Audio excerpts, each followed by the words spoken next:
LunarCube's Hangout, which we do weekly, and uh, this has been a good experience. So for several of the consecutive weeks, we had good speakers and good luck with the tool itself. And today we have Jon Richards from SETI, the Search for Extraterrestrial Institute, and who is doing interesting things. And he's going to be your host. And we have uh, already, pardon me, he's going to be our guest speaker. We have Michael Riley, who is the co-host, and we have Russell Cox, the sponsor, and we have David Dunlap, also a very good enthusiast and friend of ours, who's given us extra help. All right, Jon, go ahead and say whatever you want to say, and we're listening. All ears. Uh, well, should I introduce myself again? Yes. No. Are there other people on the line, or this is being recorded, right?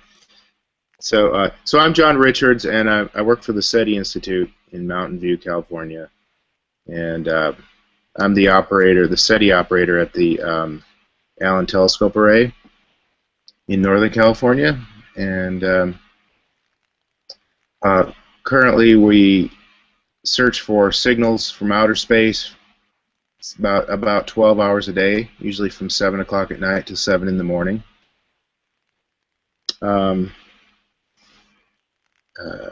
Recently, we've been interested in trying to get our feet wet and learning about CubeSats, the lunar CubeSats, that kind of thing, and also maybe the ATA could get a side business of being able to receive signals, being a downlink for such things in the future.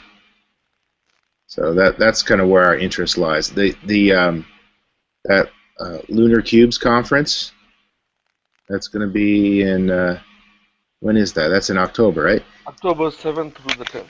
Yeah, so I'm going to go to that. I'll be able to go there probably 1 or 2 days, and then I'll do the rest remote.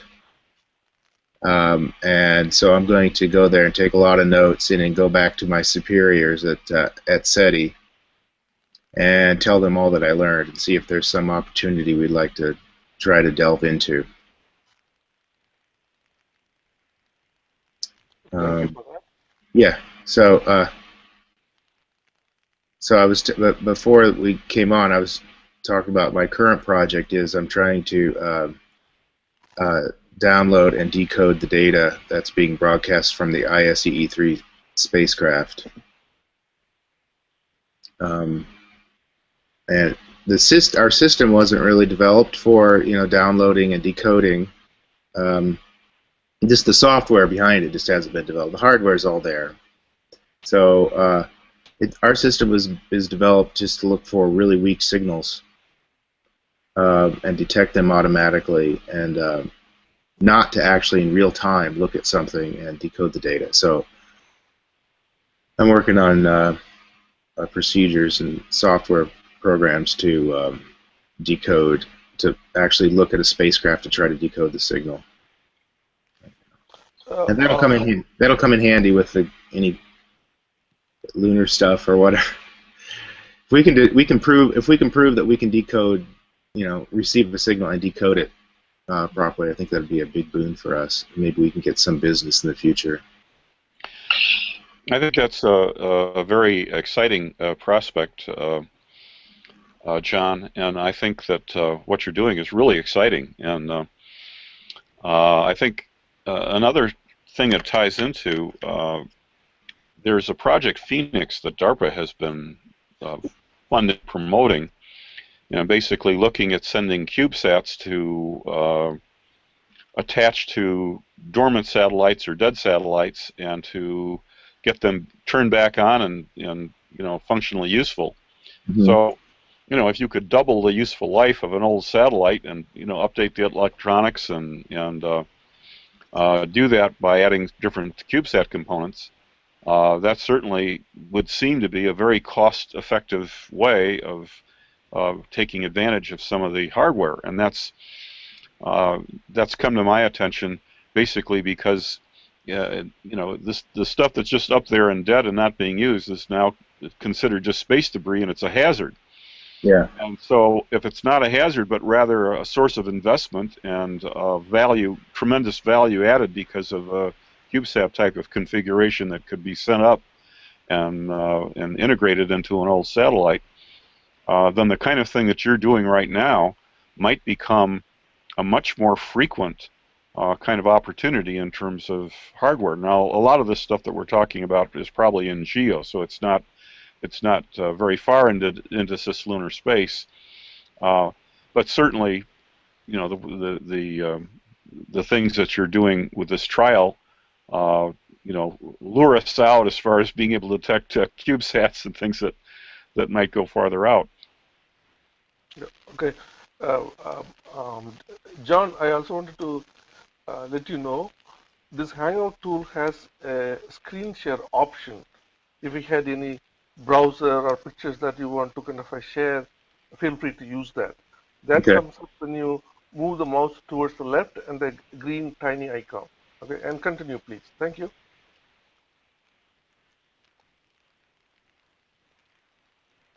Go ahead. Yeah, I just want to let you guys know that I have this website called SETIQuest.info. And let me get to it here. So SETIQuest.info. And that's where I post my schedule, which I don't have a schedule up there right now, but will be later today. Post the weather and various things that I've been working on. And if you go to that site, you'll see on the left side there's a little menu. I've been trying to find the carriers of various spacecraft. And I'm going to try to incorporate that into a weekly schedule so that I know that my system is working properly. If I can see these spacecraft, well, I know that our system isn't buggy. And actually, when I first started doing this, I found that our system was buggy. We had a local oscillator that had flaked out after being used for 10 years. But recently I've seen Cassini spacecraft, which is orbiting Saturn. Saw that one quite strong. And I've also recently seen Voyager. Well, that's Voyager 1. We can't see Voyager 2 because it's not visible from California because of its low declination. But so Voyager 1, and I can see Rosetta spacecraft, and I was able to see the carrier of New Horizons before it shut. It just went into hibernation again. That's anyway, cool. Yeah, if you go to SETIQuest.info and over on the left side you click on spacecraft, you'll see the little reports I've been making. Have you had a chance to detect? Go ahead, Russell. I'll go. Have you had a chance to track that there's 3 spacecraft around the moon right now, the 2 Artemis spacecraft and LRO? Okay, so the Artemis ones, I can't find the ephemeris. Well, yeah, the ephemeris for those, and any information about transmitting. So if you could find that, I don't know. Are they still transmitting? Are they still on? Oh yeah, no, they're up there, and they're supposed to be up there for years. So I'll try and get a hold of them and see if I can't get that information for you. The way that I commonly get the positions, to look at is I get the ephemeris from JPL Horizons. Yeah. They got this really nice website, and I've automated a process where it just goes in any one of these spacecraft that I look at. It goes and gets the tracking position. Right. But if you does that work when it's orbiting the moon? So it's not, it's in a pretty, from the Earth point of view, it's in a very chaotic looking orbit. Right. So commonly I ask JPL Horizons for the ephemeris, from now till several hours from now, and give me the position every minute. Oh, okay. and then I get the positions in our deck, and I convert it to azimuth elevation for our location. Mm-hmm. But I can't find the ephemeris for those guys. Now the other one was the LRO. Yeah. Lunar Reconnaissance Orbiter. They should be pretty noisy. That's the other question: is can you track just their sideband? Can you just find them by looking for the noise and not necessarily the signal? The easiest is the the carrier. Yeah. But I mean, little green men aren't likely going to be giving you the carrier before you find them. Right. So our beamformer. So our system uses a beam. We actually have 3 beamformers. So when we stare at the sky, we're looking at actually 3 little dots. So and they're about 0.04 degrees wide. So that's pretty small. So if the pointing's up, we don't really see anything. Yeah. Yeah. Okay. Cool. But I'll look for the LRO. See if I can find that in the database. Yeah. Yeah. Yeah. I'll see if I can't get some of that for you. It should be around. The other question was then NASA has put out a new set of challenges that they're hoping to launch pretty much this fall. Yeah. And one of their questions is orbiting the moon. So they'll have a CubeSat that gets launched on the SLS first test flight, which is really the second test flight, but the first lunar test flight. And they're going to kick off CubeSats to orbit the moon. And then the other challenge they had is some people would stay with them, and can they communicate from 4 million kilometers? Mm-hmm. And one of the questions they asked is, how do you distinguish between the separate targets, and how do you then receive them at all? Right. And then how do you prove? I guess that's the other thing is, how do you prove which target you're looking at as well? Mm-hmm. So you got things that have a few kilometers separation, 400 kilometers away, 4 million kilometers away. Go, David. Couldn't each of those spacecraft have some sort of an identifying code and its signal that you would know which one you're talking to or receiving? Yeah, but that's how you start. But then you're trusting those spacecraft. So the question is, even if they cheated, or even if they, even if for whatever reason, you need to know for a fact which one is which beyond their identification number. Is there a way to do that? So that was one of the technical questions they asked in their request for information, and we gave them a few notes, and then we wanted to talk to you a little more about, is that something that you guys could address? So John, in that case, you would have a pretty good idea of where they're all supposed to be. Yeah, we have 2 modes that our telescope can be in. One is the weak signal search, which is done for the SETI, and then we have the other side does correlator, which that gives us actually an image of the sky. Uh-huh. So, for instance, this ISE-3 spacecraft, earlier this summer, it was around Jupiter, and the signal I was detecting was really weak. So I did this was with our SETI side. Our SETI side saw it as really weak signal. So I got on the correlator side and did an image of the sky right at that location. And the field of view was a little over 1 degree. So I was creating a map of the frequencies coming in at the same frequency that the ISE-3 was transmitting in. And I was able to detect the ephemeris was incorrect. Mm-hmm. So what I was able to get was a picture that basically it was all black, but I could see a dot. Mm-hmm. The dot was the signal coming in, and it should have been in the center. But it wasn't in the center because the ephemeris that was being published was off. It was what they call stale.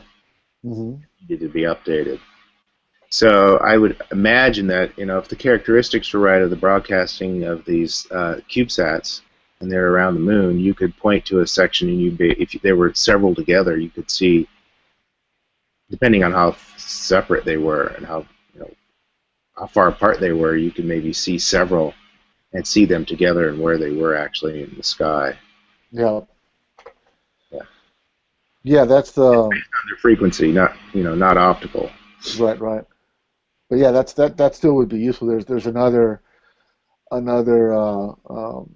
application of that is there's this the first version was called KicksOut. I'm not sure what he's calling the second version, but where he kicks out a few hundred little tiny nanosats. Yeah. And they each broadcast a little signal, but it would be fun to see how many we could track individually, or at least track the swarm after they've been kicked out. Because the next version wants to do it in lunar orbit. And those were pretty low, though, right? They were low altitude, and they burned up quickly. Well, on Earth they didn't actually get ejected. The CubeSat didn't work, so the Earth version failed. But the next one he wants to do is going to be in lunar orbit. Mm-hmm. And they probably so it'll probably get released at something like 100 kilometers or so, and which gives them, I think, a few months lifespan. So the problem that we have with detecting CubeSats is, that are orbiting Earth, they're really low. Yeah. They're going really fast. Yeah. Yeah. These will be in lunar orbit. So this is so those are far away. Orbital application. And then that was the other one that NASA was asking about, was not in lunar orbit, but 4 billion kilometers distant. So after the EM has left the lunar environment, they still want to test long distance communication. Mm-hmm. And so that's, forget how many kilometers the moon is compared to 4 million. The moon is what, 200,000 miles? No, it's about 239,000 miles. Well, it varies a little bit. But yeah, so it's about 500,000 kilometers. Yeah, so it's about 500,000 kilometers. So this test is then, what is that, 8 times lunar distance. So they're trying to pick 2 or 3 CubeSats that have been released from the mother spacecraft at 8 times lunar radii, roughly. Yeah. And so that was their idea, is could you get spatial separation to prove that you're looking at 2 separate spacecraft, and then also receiving the signal at all. Yeah. Is their challenge. Would that be out at, let's say, an Earth-Sun Lagrange point, that kind of distance? It's not. Actually, no, I guess it is. It's twice that. The L2 Earth-Sun Lagrange point is at 1.2 million miles, which is then about 4 million kilometers. Am I doing that right? Yeah. So I guess that's the distance then. It's about the L2 distance is what they're looking at. Oh, okay. 4 million kilometers is L2. Okay. Earth-Moon L2. I mean, Earth-Sun L2. So that's the test, I guess. Because that's going to be their disposal orbit. Mm-hmm.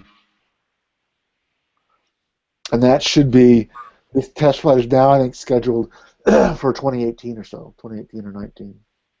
Yeah, I read that the first test was formally scheduled, I think, at 2017, and now it's just slipped back a year. Yeah, they did a review, and they bravely said, "Oh, it didn't really slip; it just moved to our less optimistic date." But yeah, now the last thing I read is they finished. The good news is they still think they can fly. The bad news is they were surprised at how much they had left to do. Oh, well, I think the farther they slip to the right, the greater the odds are that they'll never fly, because I think the Falcon Heavy will be putting them out of business just from the standpoint of a cost differential. Yep. Yeah, it'll be interesting to see if that ever happens. But I think they'll fly at least once or twice, is my bet, just to prove they can. It'd be kind of hard to throw away $10 billion and say we never flew once. So I did with Constellation. Yeah, well, that was because it was like another $100 million to get to that first flight. So if they could prevent that, they might fly once. Yeah, that's my irony. Is it may indeed turn out to be the only useful thing SLS does is launch CubeSats. It's almost like a Homer Simpson solution, isn't it? We'll see. I hope in the best. But anyway, back to radio telescopes and tracking CubeSats and other items in and around cislunar space. And Um, also, Go ahead, Bram. some time ago, we have been toying around the idea of a beacon that SETI might be interested in putting for radio astronomy purposes. I was just kind of curious if there are any thoughts, follow-ups to be done with John or SETI. Yeah, so that was my crazy idea. Is That's a good idea. the idea was to put some really low power transmitter right dead center in the moon at certain frequencies that a whole bunch of people agree would be good, and it could be used for radio astronomy locations to do calibrations. Yeah. But yeah, so the only bad thing is that seems like that is way above me. I mean, that's a very ambitious project. That would involve getting a lot of people behind it. And Well, I mean, not necessarily in the sense that I mean there are a variety of ways. One of our team members, Pamela Clark, has worked on. She was given the project a few years ago of saying it. You know, the Apollo mission left behind these things called ALSEP packages, which lived. They had radioisotopes, so they lived for many years, and they did some particle data, and they did a variety of kind of data collection um, with several years of 24/7 uptime. And she was asked, could we do that today with modern technology, and what could we do it with? Could we do it smaller and lighter?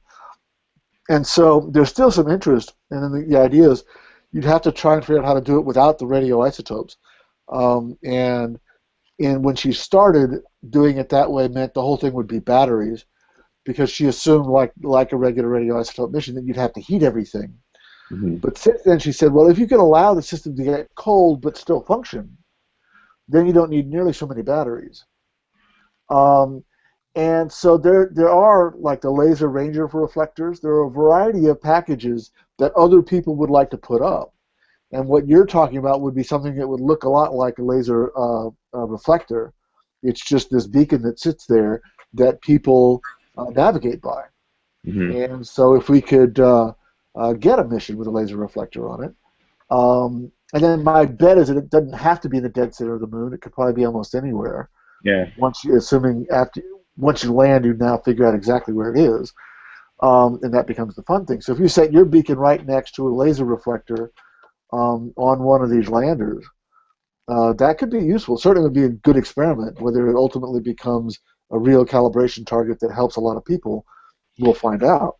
But to test the idea could easily be done on some of the missions that are already planned, and you're just adding a pretty small, probably 1U CubeSat piece of component, assuming we can get the power from somewhere else. Yeah. Yeah, I think I agree very strongly with Russell and the potential of this, and I don't want you to feel discouraged, because I think that part of what we're trying to do is to find a way to get an international lunar network of geophysical stations established on the moon, and that was pretty much agreed to. And then we had our big budget crunch, and NASA kind of withdrew from that. But one of the elements of those stations were these laser retroreflectors that Doug Curry has been involved with. And so he has been relentless in looking at going around the world for every opportunity to see if he can convince people to consider taking some new retroreflectors. They're down about 40% from the relativity from the Apollo era.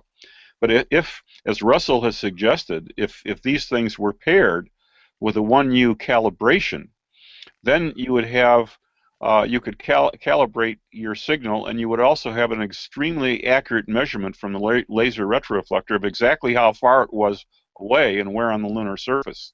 So your ability to point would be reinforced by the fact that you have concurrent laser retroreflectors. Mm-hmm. And one of my friends is very interested in the potential of americium nuclear generators. Now I know Pam is not particularly doesn't particularly like the RTGs, but most of the RTGs have historically been plutonium. And of course, it's hard to get a plutonium, hold of it. It's, like the most toxic substance we know of. And you have, nuclear bomb production and all the stuff that goes along with the controls and hysteria connected to that. But americium is commonly used in smoke detectors, and it has a neutron flux, but it's been used in commercial applications for geological drilling. And so you put down a little americium generator, and it produces neutrons and alpha particles. And when you put it down a borehole, then if you're looking for uranium, then you get back reflections from other radioactive materials. So this is something that's been used since the 1960s. It's commercial. It's kind of flying under the radar. And it also, by the way, has not only it has similar power output characteristics to what you would get for a lunar CubeSat. So you're looking at a power output of maybe from 4 watts up to 12 to 15 watts from one of these americium lithium generators. There are americium beryllium generators, and you have this, the output of the americium knocks out neutrons from lithium. And if you're using beryllium, then it has an even higher output. So the wattages there might be 50, 60, 70 watts if you have a americium beryllium generator. And in drilling, you can also detect water, because water is a neutron absorber. So you have these neutron suppression instruments on LRL. They're looking for water absorption of neutrons, and the same thing happens if you're putting this down a borehole and there's a layer of water. Then you're going to see the suppression of neutron reflections. So not only could this be a power generator for a signal, but it also could supply low temperature, low power electronics doing other things. And then if you actually used it in a drilling context, then it could be used to detect subsurface ices, or also in a radioactive area like in the Procellarum where you have thorium deposits, you might be able to use it in multiple ways. So a compact americium generator might serve a variety of different purposes. And right now we're going to be looking at a meeting with Argonne National Labs to see if we could test this and at cryogenic temperatures. Now, in theory, the radioactive deterioration is not going to be that affected by temperature. And I don't know, there might be some opportunities to collaborate with Flexure. I know originally that's where you were doing some cryogenic testing. So as a power source, there could be some opportunities. And later this month, I'm hoping to be at a meeting at Argonne with my friend who's a nuclear engineer who's interested in this particular application. So very cool. This could this could tie into a lot of things, John, and that's what I'm saying. I wouldn't sell yourself short that you have to think that this is a low probability of people being enthusiastic. I think just the opposite. I think it's a red hot prospect, and this might become a standard pairing if we're gonna pepper the lunar surface with various scientific stations. Having a precise pointing location for your transmitter to receive the signal, and having a precise location for your laser retroreflector, that serves a lot of the physics purposes. Those may just become standard common features of every lander and every station. And it seems to me to make a perfect sense. Interesting. There you go, John. So Yeah, now let's kind of roll up the sleeves and get going. Yep. Yeah, John, because that's one thing with the laser reflectors, you know where they are to like the millimeter accuracy in range, and so then you could track the drift of the oscillator based on temperature and all that other stuff very accurately. So you would be able to know an awful lot about what's actually going on there and test the engineering of the concept and then as the thing you were talking about at the beginning, they kickstarted at $100,000. Well, to do something on the moon, you need $1 million or $2 million. But people kickstarted those amounts before, and if you're attached to somebody like SETI, you can probably kickstart the first few $100,000 and find other people to come in with the launch costs. Given that there are a lot of people going, that's going to be one of the things I'm going to talk about this at the LunarCubes workshop, and then our whole Lunar Science Applications workshop in April is going to be focused on this. There are actually a lot of lunar lander missions. There are 4 NASA-supported lunar landers. There's the NASA mission itself, Resource Prospector, and then through a program called Lunar Catalyst, they're supporting 3 commercial lunar landers: Astrobotic, Moon Express, and Maston, who won the first Lunar Lander Challenge. And all the commercial ones certainly want to be commercial, so they're looking at like 3 flights. They're looking at their first 3 missions, and so assuming they all fly, say, once every 5 years, that's 12 missions in 15 years. Mm-hmm. That's a lot of down mass to the lunar surface. So getting a cheaper free ride to the lunar surface is very credible in the next 10 years. Yeah. So SETI is especially related to the Allen Telescope Array. They're very budget conscious, because they actually have hardly any funds at all now for the Allen Telescope Array. Yeah. Yeah, it's getting kind of pathetic. Not pathetic, but sad. Yeah. And what they're looking for opportunities where we can, make enough cash to keep things going and keep some personnel going. So if I can learn about, at this conference next month, learn about the business side, some of the technical side, yes, but business side, like what opportunities would there be? So when I mention to my superiors about Kickstarter, they're like, yeah, right. Yep. Yeah, and another thing that SETI is interested or conscious of, they don't want to do flaky things. For instance, they don't want to start a Kickstarter campaign that's outrageous and people laugh at it. Right. Because people laugh at SETI enough. Mm-hmm. In general, the science fiction crowd and the things you see on the Discovery and Sci-Fi Channel about SETI, kind of hurts.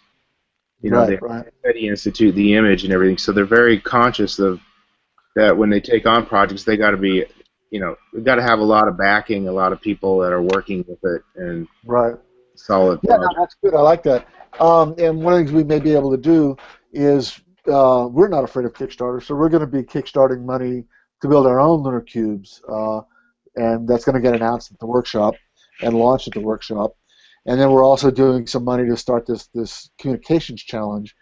And so we'll be taking the risk, and if you guys play along, then I think that could be a real good partnership. Yeah. Because that's kind of how this stuff works. Is it's entrepreneurs who take the risk and other people who get the benefits. Yeah. And so yeah, including you in both the communications challenge and the LunarCube that we want to build. There's a 2-part platform that was built by 2 units of it are by Cal Poly called CP9, and 1 unit of it is by a high school in Florida called StangSat, and it does environmental monitoring during launch. And what they're building right this fall is going to work for low Earth orbit. And so what we want to do is raise the money to go re-engineer that system so that it works in a lunar setting and get it on one of these landers. And so, I mean, that's another example of like this discrimination. Is what I want to do is, so it's a 2-unit CubeSat plus a 1-unit CubeSat. In our context, what we'll do is we'll bolt them both to the deck of the lander, and when it gets there, we'll kick the 1-unit kicksat or CubeSat, 10 meters away or something. Just real simple. Throw it on the ground and prove you can still talk to it. So now, if you could distinguish between two targets 10 meters away on the lunar surface, that could be fun. And so I'm sure we could invent some experiments that would demonstrate the value of your array to play along with these things. Okay, so yeah, so this conference could be very interesting. Yep. I think I can only attend it physically one day. Yep. And I'll be the rest remotely. So, which day would you suggest I be there? Yeah, I'm not sure. I'll have to go look at the schedule. I'm going to be at SETI tomorrow. Are you actually in SETI this week? No. Well, I was yesterday. Darn, we didn't ask soon enough. Are you going to go see Karen? Well, yeah, I'm going to see Karen and Friedman. What are you doing with Friedman? Friedman's got a paper on soil properties. So he and Pamela are working on a joint paper about his peroxy chemistry and its impact on lunar science. And so I'm working on a couple of other applications of that same thing. So it's his peroxy chemistry, and he's of the opinion that it should pretty much revolutionize geochemistry and lunar geochemistry if he's right about what he thinks. Mm-hmm. But we know he's doing a presentation, and Pamela's got started on a paper. We did a couple of posters at the NASA Survey workshop and got some interest from the lunar geochemists in understanding more about what he's up to. That's another thing we could do is do some joint papers and do some other joint work like that. That you and Abraham or something could find something that could go either at our events or be published at other events, and you can turn into real papers. Mm-hmm. And John, I have been to the Allen Array on one occasion, and I thought it was a beautiful setting there and very impressive just to visit. And I know there was a small building, and have you ever had meetings there, or have you hosted meetings there? Yeah, the site is actually run now by SRI, Stanford Research International. Okay. So they're like, well, they run the place. We get it 12 hours a day in exchange. Okay. All right. So without them, we wouldn't be able to do anything. But I don't know if they host any. I know that I have been to several, there's several events there, but yeah, that might be a possibility. SRI would probably be interested in. Yeah, that's one thing. Can you get us the contact information of who we should talk to at SRI? Yeah. That Abraham and like, what were you thinking? Like, I don't know. Just find out what are they doing with it. What else would they be interested in doing? I mean, I know they do a variety of things. I've seen them at the Cal Poly CubeSat work conference. mm-hmm. So it's somebody we've been meaning to connect with, and just haven't done so yet. So if you could give us a place to start, that would be helpful. Yeah. see, one of the thoughts that we had shared before with you, John, was the is sample ground station or a ability to use at least one element of the 42 array elements. If at least one can be separated for some experiments for a year or so, based on that, then we can kind of determine whether we can run partial arrays, but for commercial, commercial oriented usage to come when you start getting a lot of lunar traffic. Okay, usually the download traffic is the most valuable one by volume, while the upload traffic is precious to not lose control of the vehicle. So the volume is the one which is at a premium, and when you have a narrow angle of capture, it comes by very not so often in the low orbits.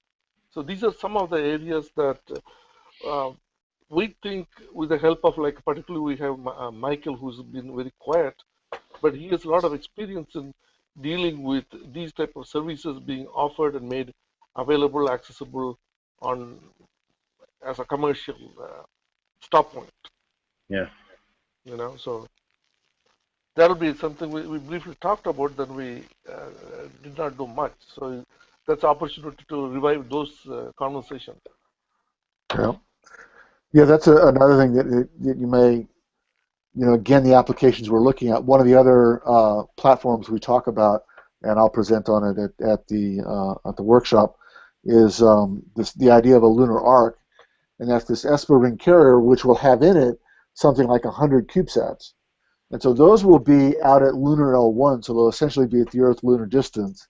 But now you're trying to discriminate between 100 different objects, at say lunar arc distances, so that the size of a full moon or thereabouts, at lunar distances. And so as those guys spread out around lunar L1, They're not nearly as fast and hard to track as low Earth orbit stuff, but they ideally, if you could have a mode where their low power is easy for you to receive, that could be very valuable as well. Because the goal is to set up the ARC. The other version of that is to set up the ARC with a very high bandwidth connection. And so it's always at L1. And so you more or less know exactly where that is. It's always right, like you said, dead center of the moon. Earth-Moon radii, that's L1 is always right there. So you know pretty much exactly where the carrier is, and you may then do a custom design for a high bandwidth download from the carrier. And so that's a mission that flies 7 or 10 years from now.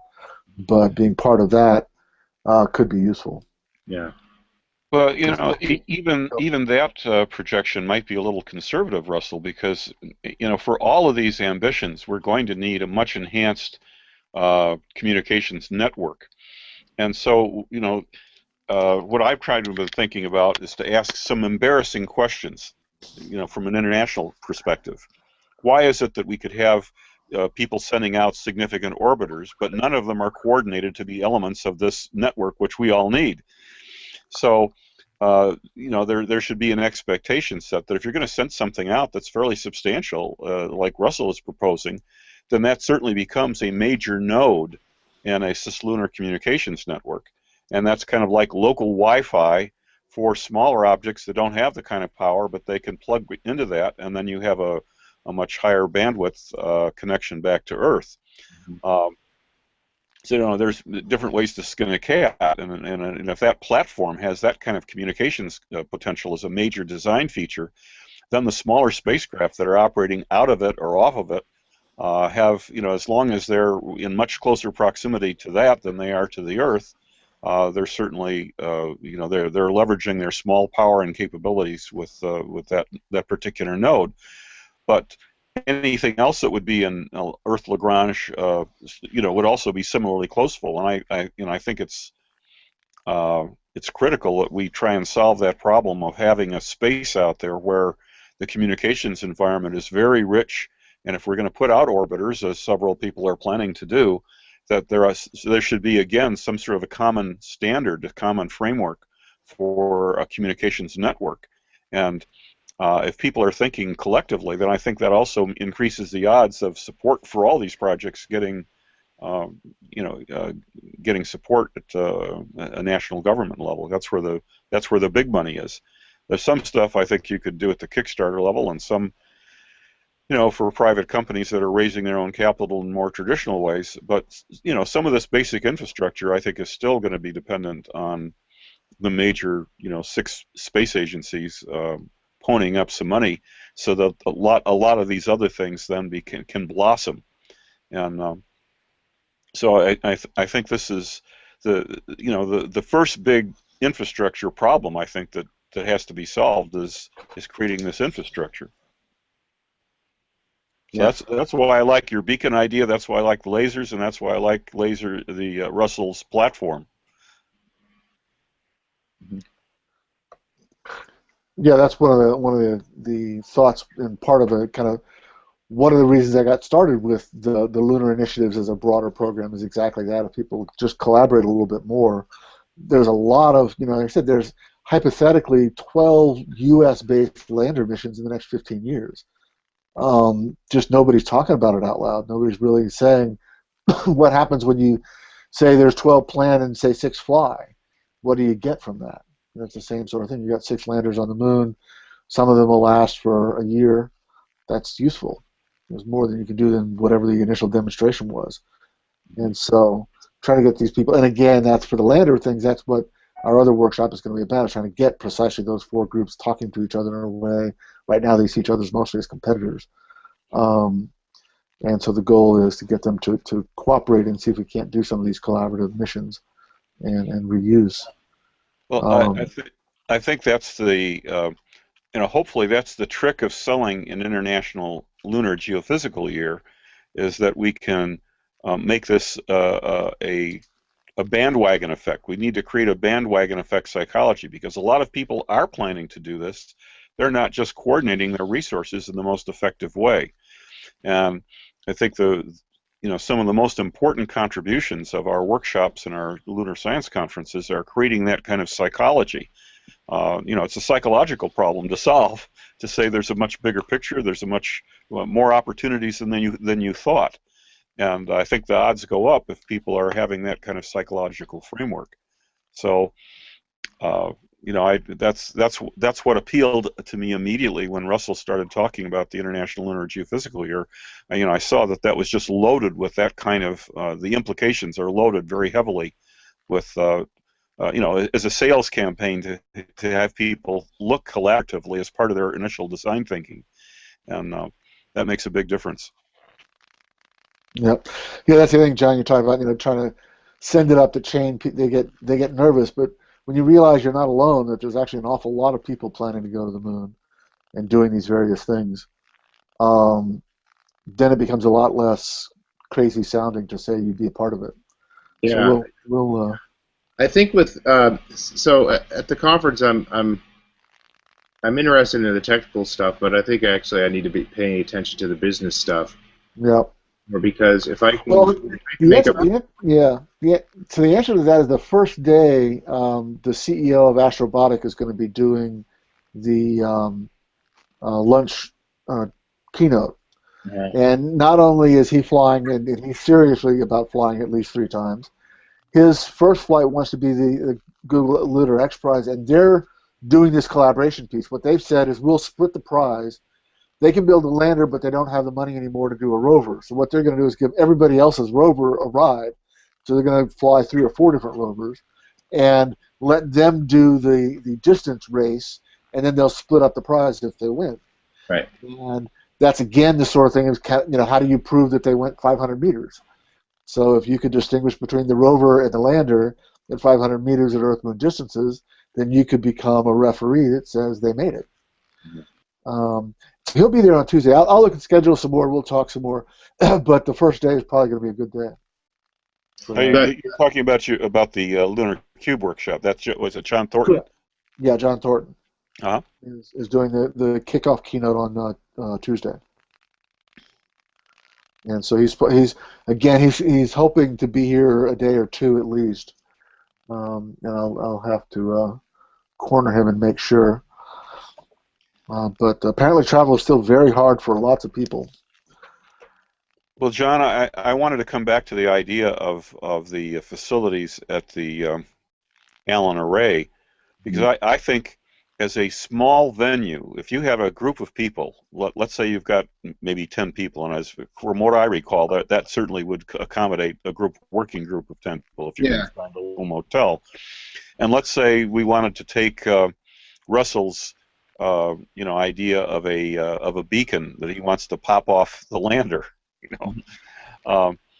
and maybe there are a couple of people who have micro rovers, that John Russell is going to deliver to the surface. So you have small, low power transmitters, and you need to have a power source, and you want to be able to accurately detect when this race is going to take place. Yeah. If you can't detect it, it's not going to mean anything. So that might be a very focused way to get some CEOs of different companies and different projects there.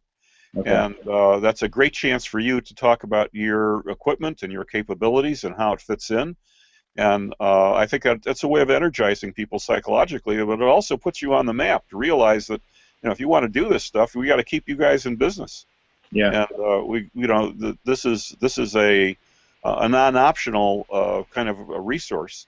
You don't really have an option to throw away something this spectacular, and then have the ambitions that we're talking about. This has got to be all of one piece, and that's and the setting is spectacular. You're looking up at Mount Lawson volcano, I think, isn't that right there in the immediate vicinity? I mean, I know the mountains there are spectacular, so I can't imagine a more ideal location.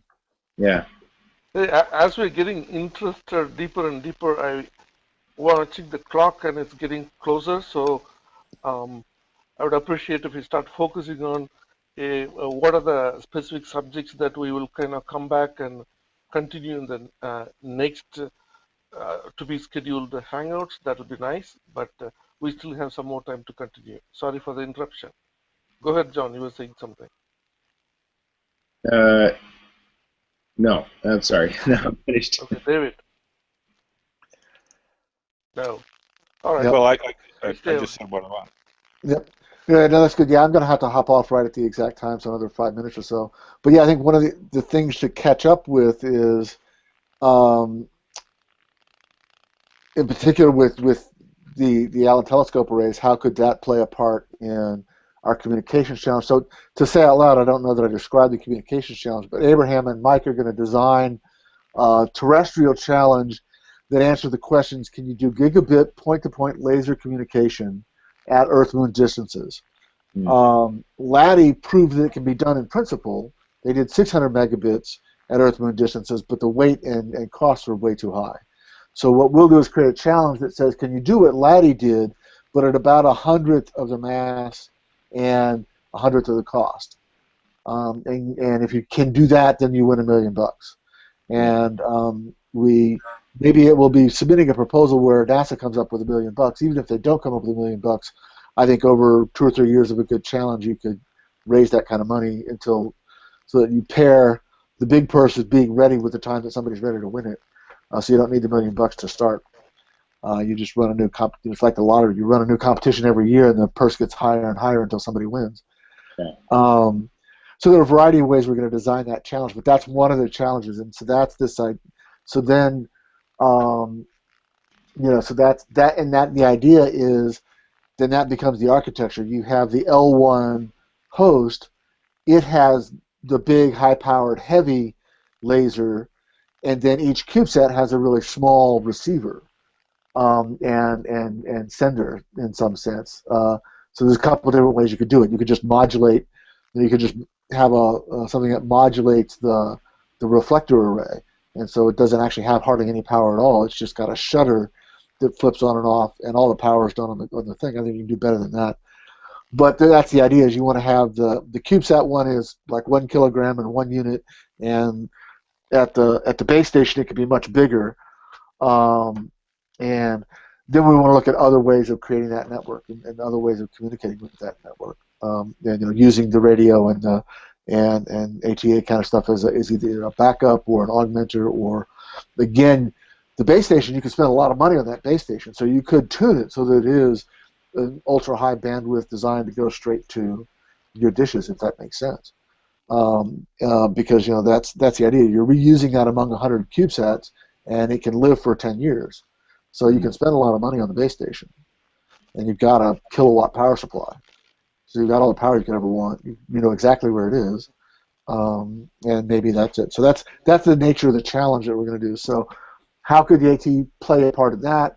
We want to support the NASA challenges. How can we look at this distinguishing, CubeSats at Earth Sun L2 distances of 1 million miles, 4 million kilometers. I guess that's twice the distance. Anyway, we'll figure it out. So we'll go do arithmetic carefully. But it's so there are a variety of things that we can play. So we definitely want to keep talking amongst ourselves in terms of the network SIG. Looking at those other aspects, one of the things that Abraham, I want to see you get into is this idea of looking at the astrobotic lander. They're going to have lots of different payloads, lots of people with little rovers that go running around. Basically, the expectation most people, I think, are going to have is if I can do it on my cell phone, I should be able to do it on a lunar lander. And so people are going to want, Bluetooth and Wi-Fi and all kinds of different services to be readily available. Probably not on the very first one, but in the not too distant future, that's the environment you're going to want. It's something that looks a lot like, a meeting room where you've got laptops and cell phones and all those different platforms doing all that different communication collaboration. So that's another thing that this SIG will be focusing on, is how do you build those networks in that setting and plug it back into what people are already doing. So with that, I think I'm going to have to jump off and go get ready for my next call. Yeah, But this has been very useful, and we'll definitely stay in touch. thank you Thanks, very much. Russell. I also want to bring attention to this screen. Essentially, is the place where Jon Richards hosts his findings, etc., called SETIquest.info. Okay, and I just wanted to kind of mention that. And with that, Any closing thoughts? John, David, Michael, in that order preferably. Go. That's been interesting. Thank you. David? Thanks. I think I also enjoyed it very much, and look forward to joining you again. Good. Come back again. Michael? I just think this has been a very interesting session. John, you're doing some great work out there, and we've had some very lively discussion about what's in store for us in the near future, so it's all quite exciting. All right. I think we are close to the time limit that we have, and we're good to wind up. And Michael, thank you for doing the controls. And John, we are very glad that you came online today. We will touch base with you, and we want you to come back more often. Thank you. Thank you. Okay, take care. Goodbye, everyone. Bye now.